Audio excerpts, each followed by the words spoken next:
Di antara dalil di dalam Al-Quran yang menunjukkan ahli waris mempunyai hak pusaka yang ditinggalkan oleh si mati ialah dalil di dalam surah An-Nisa ayat 11. Apakah dalil tersebut, tuan-tuan? Firman Allah SWT, yusikumullahu fi auladikum lizzakari mislu hazzil unsayain fa in kunna nisa'an faqasnataini falahunna sulusa ma tarak wa in kanat wahidatan falahan nis wa li abawai likulli wahidin minhuma sudusu mimma taraka in kana lahu walad fa illam yakul lahu walad wa warisahu abawahu fali ummihi sulus fa in kana lahu ihwatun fali ummihi sudus mim ba'di wasiyati yusi biha audain abaukum wa abnaukum la tadruna ayyuhum aqrabu lakum naf'a faridatan minallah innallaha kana aliman hakima. Apakah maksud ayat Al-Quran ini, tuan-tuan?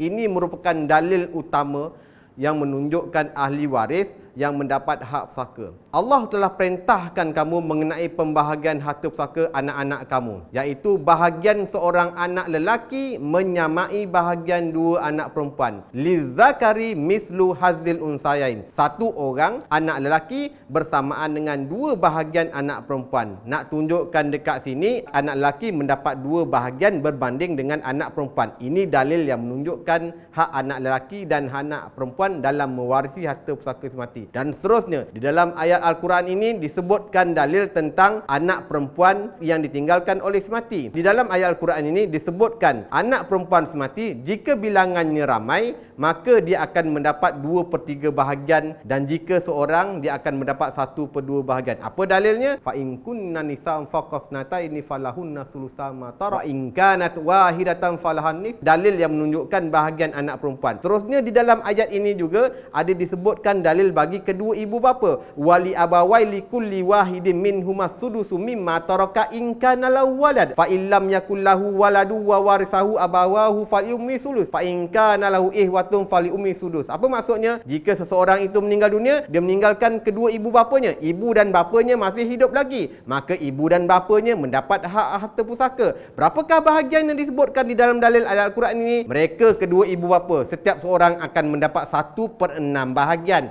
Bapa dapat 1/6, ibu dapat 1/6. Dan seterusnya, jika ibu pula di dalam persoalan apabila si mati tidak meninggalkan ahli waris langsung, tidak ada anak, di dalam kes kalalah, dan tidak ada adik-beradik ataupun ada seorang adik-beradik, maka ibunya akan mendapat 1/3 bahagian. Dan sekiranya di dalam ayat Al-Quran ini dijelaskan juga, si mati meninggalkan ramai adik-beradik, lebih daripada seorang, dua orang, yang ini lebih, 2, 3 ataupun ramai, maka ibunya akan mendapat 1/6 bahagian.